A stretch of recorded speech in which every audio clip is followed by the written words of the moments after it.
In the course of studying ancient Egypt, it became evident that some of the pharaohs and royalty had oblong skulls.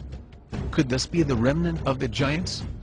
The Discovery Channel reconstructed the face of Tutankhamun and Nefertiti and completely ignored their skulls.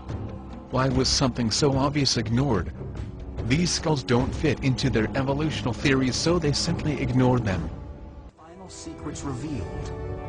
The Golden Pharaoh lives The on. Egyptian boy King Tutankhamun was artificially brought to life by the Discovery Channel.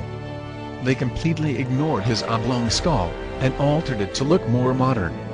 The last photo is an X-ray of his real skull. This video clip is from the Discovery Channel documentary called Resurrecting Nefertiti. Just like the Tutankhamun video clip, the skull was altered to look more like a modern head. There wasn't a single word about the oblong skull. Discovery Channel is a strong supporter of the theory of evolution. They will filter out any artifact which suggests a different theory just by ignoring it. This filtering technique is common with evolutionists. In all fairness, it is also used by many creationists. At the end of this clip, I have inserted photos of the real bust of Nefertiti. She was the wife of Akhenaten, the father of Tutankhamun. All of his children have the same trait and can be traced back through the royal bloodline. The Nephilim have huge oblong skulls and gigantic brains, which accounted for their advanced knowledge. After the flood, the remnant of the giants were determined to carry on the practice of bending the head, in attempts to duplicate their traits. We know that many men and women worshipped these giants as gods. Ancient Mayans credited Kukulkan for their knowledge of astronomy. He was a giant all-knowing god, and bore no resemblance to his own dark-skinned people. The Maya described Kukulkan as a tall Caucasian man with long flowing silky white hair and beard and blazing deep blue eyes. He was said to have an elongated skull, and in fact the Mayan women used to strap boards onto their infants' developing skulls to elongate the skull, and we have artifacts of this nature. The Mayan mothers would bend the heads of certain infants, those of royal bloodline or destined to be priests, to emulate Kukulkan's oblong skull. It was Kukulkan who taught this practice in order to carry on his traits. The same story is true with the Incas and their giant gods. The story of the Aztecs is an exact duplicate of the Mayans, except the god was named Quetzalcoatl, and just like Kukulkan, he was tall, had white skin, blue eyes, and long hair. Jewish legends suggest that Nimrod was angered at God for destroying the giants. He found writings and structures of the Nephilim and wanted to re-establish their power. Some scholars have suggested he was the first pharaoh, who is called Narmer. These large skulls are seen in many other pharaohs and royalty, but not in the common man. Numerous hieroglyphs and statues depict these royal skulls. Could this larger brain provide an answer to their advanced knowledge? The skulls throughout South America show the same trait. Similar skulls are found in many other countries. It is worldwide. We know the Egyptians and South American tribes practiced the ritual of bending the head at youth, in order to prolong this trait. It was only done with a priest or a VIP. Just like the Egyptians, they wanted to continue the royal bloodline. Does this suggest a common ancestry? Yes, it does. All my research points back to an advanced civilization over 12,000 years ago. According to Nazca myth, the gods descended from the sky. They had these odd, elongated skulls. So what did mankind do? People living at Nazca, they tried to imitate the gods. And so they put boards around the newborn babies' heads so that the skulls would grow into this long shape. We know from scripture a few of the giants did escape the flood, but with restrained characteristics.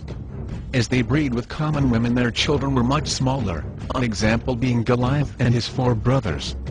The following news clip is about a discovery in the Siberian province of Russia.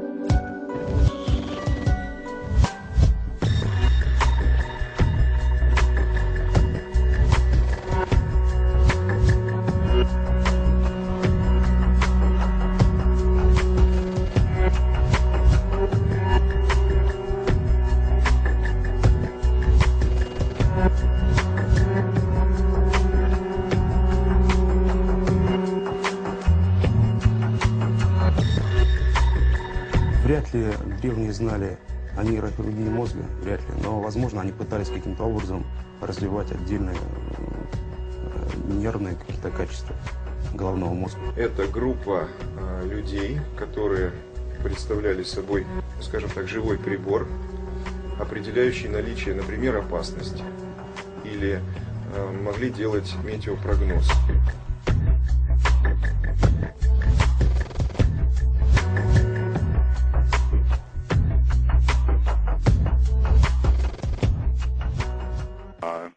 There are other groups of beings in existence other than humans, and on past shows we've discussed how there's really no reason to think that humans are all there is, especially when we've got all these fossils, like the Cro-Magnon man fossil that we discussed, I think 2 weeks ago it was, and also the conehead skulls. That's one of the most fascinating things we've ever discussed on this show, all over museums in South America and Greece and so forth, and you can't get an anthropologist here in America to even talk about them, amazingly. So you wonder if there's an advanced race, since we have these fossil evidence for groups with larger brains than us. There are a couple different types of big-brained fossil creatures that have been found in the very, very recent past, say the last 30,000 years. Okay, one is called Cro-Magnon. That was very human-like, actually had a significantly larger brain than modern humans. Unbelievable information. That's fall down on the floor, amazing information, okay? That trashes everything the evolutionary theory people have been wanting to talk about, okay? Then there's another creature called Neanderthal, which it's believed was quite sophisticated. We've apparently got some decent fossil evidence to show that they had religion, art, cities, some farming, and so forth. And then there's the most interesting creature of all, called a conehead. Now, these creatures are in museums in South America, Greece, and other places. So don't even sit here and tell me that it's not real. You can go to South America and see these skulls for yourself.